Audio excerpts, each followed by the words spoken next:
रोखठोक वार्तांकन, रोखठोक बातमी। भारतीय घटनेचे शिल्पकार महामानव डॉक्टर बाबासाहेब आंबेडकर यांच्या जयंतीदिनी सोमवारी शहरात अपूर्व उत्साह पाहायला मिळाला।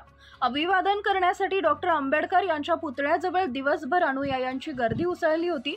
पुतळा परिसर फुलांनी सजवण्यात आला होता। निळे फेटे, बाबासाहेबांची प्रतिमा व अशोक चक्र असलेलं उपर्ण गळ्यात घालून भीमसैनिकांची रात्री उशिरापर्यंत अभिवादनासाठी गर्दी होती। ग्रामीण भागातूनही भीमसैनिक मोठ्या संख्येने आलेले दिसले। मोबाईलमध्येही फोटो घेत होते।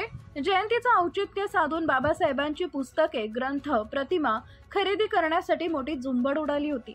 महिलांसह आबालवृद्ध अनुयायी डॉक्टर बाबासाहेब आंबेडकर यांच्या पुतळ्यास अभिवादन करण्यासाठी मध्यरात्रीपासूनच आले होते।